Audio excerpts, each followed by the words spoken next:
Assalamualaikum warahmatullahi wabarakatuh. Bismillah, alhamdulillah, assalatu wassalamu ala rasulillah wa ala alihi washabihi wa mawalah, amma ba'du. Pertama-tama marilah kita panjatkan puji dan syukur kehadirat Allah Subhanahu wa taala yang mana telah memberikan nikmat yang begitu banyak dan begitu luar biasanya yang tidak dapat kita ukur. Salawat dan salam semoga senantiasa tercurah limpahkan kepada Nabi Muhammad SAW, kepada keluarganya, kepada para sahabatnya, kepada para tabi'in-tabi'atnya, dan semoga sampai kepada kita semua. Amin ya rabbal alamin. Halo teman-teman semuanya, bagaimana kabarnya? Semoga senantiasa dalam keadaan sehat walafiat ya. Amin.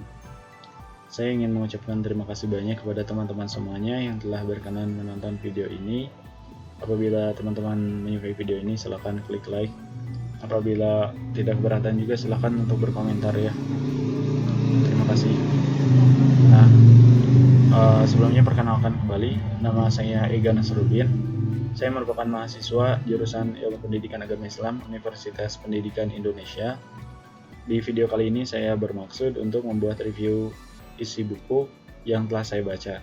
Adapun buku tersebut, buku ini berjudul Grit, Kekuatan Passion dan Kegigihan.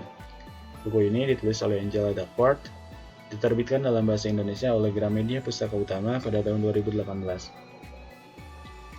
Adapun buku Grit dalam bahasa Inggris sudah diterbitkan sejak tahun 2016. Untuk buku ini terlihat covernya itu berwarna orange dan ada tulisan-tulisan berwarna putih. Menurut saya ini merupakan suatu hal yang bagus karena menurut saya ini perpaduan yang cocok sehingga terlihat mencolok dan membuat orang ingin melihatnya. Kalau menurut saya pribadi sebagai seorang pembaca biasa.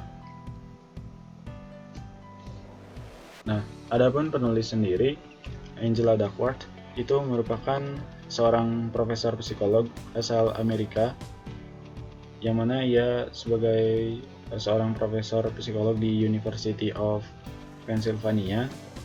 Ia juga tercatat memenangkan beasiswa MacArthur pada tahun 2013.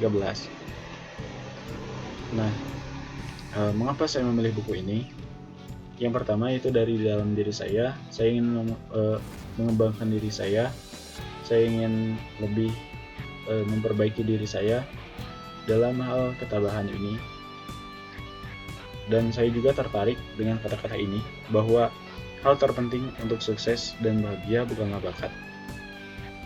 Nah, adapun faktor yang kedua yaitu faktor dari luar diri saya, yaitu dari anjuran teman-teman saya dan dari anjuran orang-orang terdekat saya yang menganjurkan saya untuk membaca buku ini untuk mengembangkan diri saya. Buku ini cukup tebal, yaitu 416 halaman. Nah, ada pun beberapa hal yang saya dapat dari buku ini, yaitu yang pertama bahwa ketabahan itu diperlukan dalam hidup. Dan dalam hidup ini kita memerlukan sebuah kerja keras. Dan dalam hidup ini juga kadang terjadi sebuah persaingan. Di dalam hidup ini juga kadang kita gagal. Dan di dalam hidup ini juga tidak jarang kita berhasil. Nah, untuk melewati semua itu diperlukan ketabahan, di mana ketabahan di sini yang ada di dalam buku ini adalah suatu keadaan di mana kita melakukan atau percaya atau melakukan suatu hal yang kita pedulikan dan tetap setia pada hal tersebut. Gitu. Kalau pemahaman saya pribadi terhadap dari buku ini, bahwa misalkan saya ambil contoh, kita sudah memiliki sebuah tujuan, kita sudah memiliki harapan, nah kita juga sudah mengetahui langkah-langkahnya. Nah, dalam menjalaninya itu diperlukan yang namanya ini ketabahan gitu, untuk mencapai tujuan tersebut. Nah, jadi kesimpulan yang pertama yang saya dapat, bahwa ketabahan itu diperlukan di dalam hidup. Untuk apa? Untuk mencapai tujuan kita. Nah, Yang kedua, poin yang kedua yang saya dapatkan dari buku ini yaitu bahwa bakat itu harus diiringi dengan usaha. Sang penulis, Angela Duckworth, dulunya itu merupakan seorang guru SMA, yang mana ia memberi labeling atau ekspektasi terhadap beberapa orang yang ia kira mempunyai bakat terhadap suatu bidang. Namun tak disangka pada saat tes atau saat ujian akhir, ternyata yang nilainya tinggi itu bukan dari diantara orang-orang tersebut, tetapi justru malah siswa yang duduk di belakang dan siswa yang tergolong jarang aktif di kelas.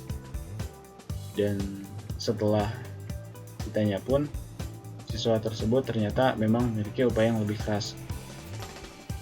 Dari sini saya pribadi berpandangan bahwa untuk teman-teman sekalian yang mempunyai bakat, silahkan teman-teman sekalian asah bakat teman-teman semua.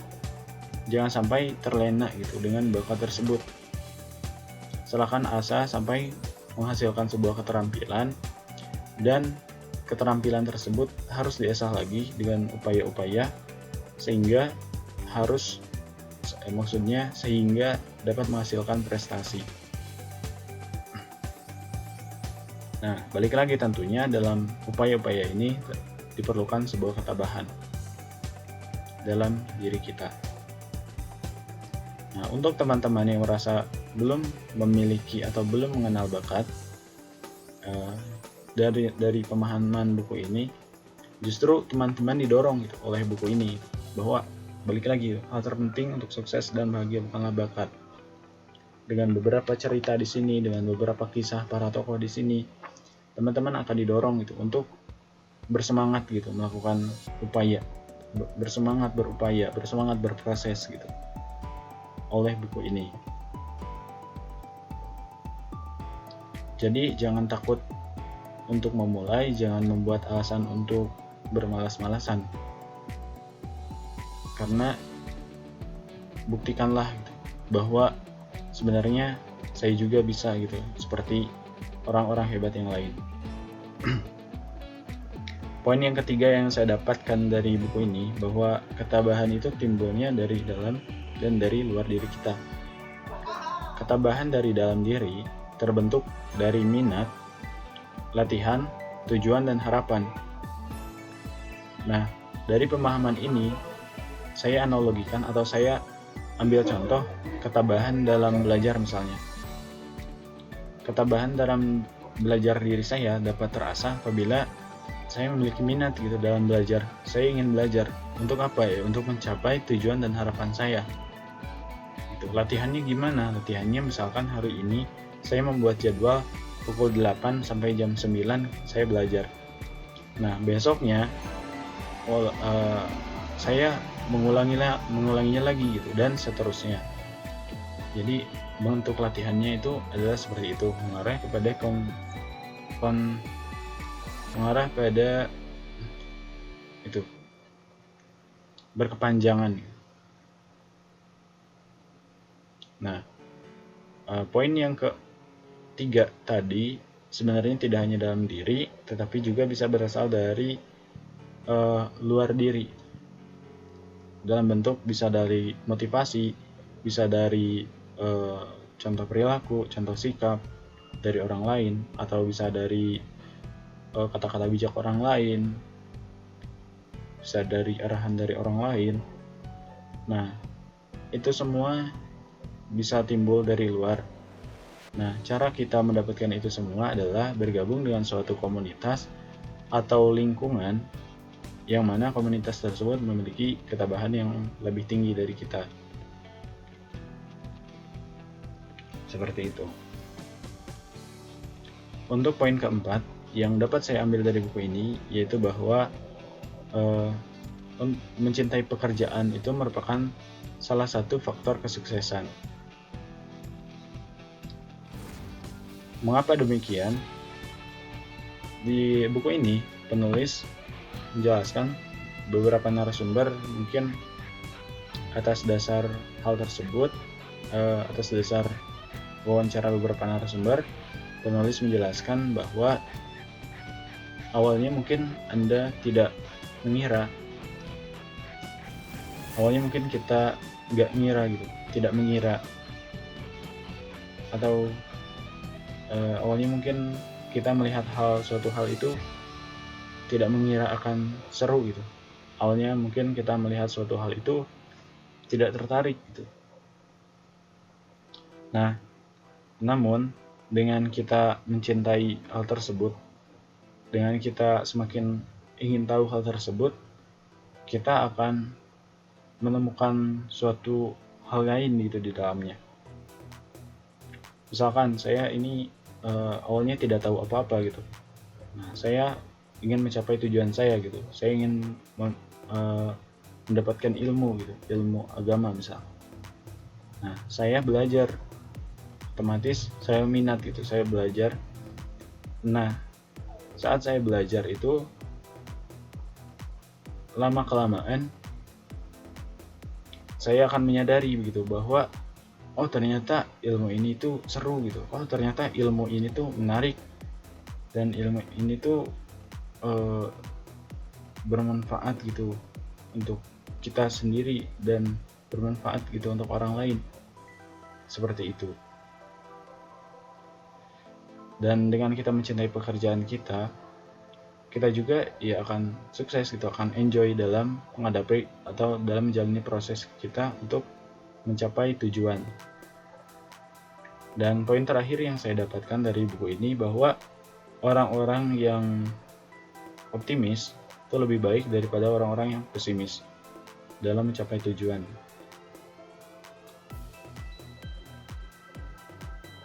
Nah, dalam sebuah riset kecil yang dicantumkan dalam buku ini, orang-orang yang optimis lebih cenderung ke arah memperbaiki atau mencari solusi, ide terbaik atau langkah terbaik yang ia ambil dalam mengatasi kegagalan. Sementara orang-orang pesimis dalam hal ini cenderung lebih ke arah menyalahkan dirinya sendiri, seperti berkata misalkan saya seorang yang gagal atau saya seorang pecundang gitu. Nah, itu tentunya tidak baik bagi diri sendiri, dan tentunya berpengaruh kepada hal lain juga, seperti berpengaruh kepada percaya diri kita, berpengaruh kepada sikap kerja kita gitu.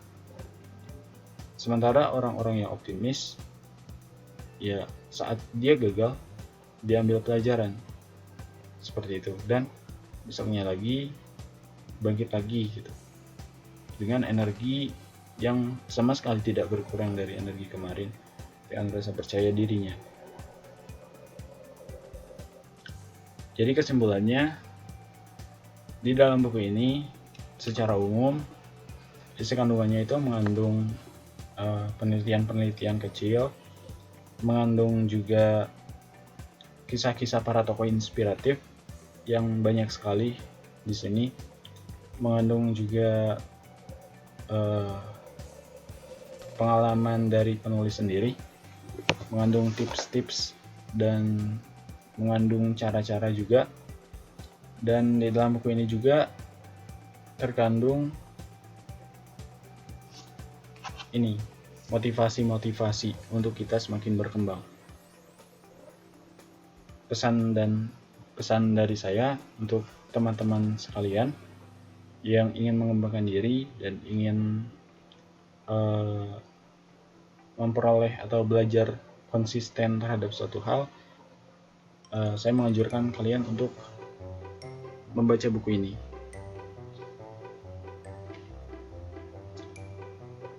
Bahkan tidak hanya konsisten sebenarnya, di dalam buku ini juga ada tentang ketabahan, kegagalan, terus tentang bakat, pentingnya bakat, tidak pentingnya bakat, pentingnya usaha, pentingnya upaya, dan lain sebagainya untuk kita mengembangkan diri kita, mengembangkan daya tahan kita.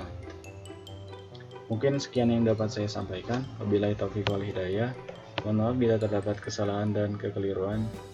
Assalamualaikum warahmatullahi wabarakatuh. Terima kasih.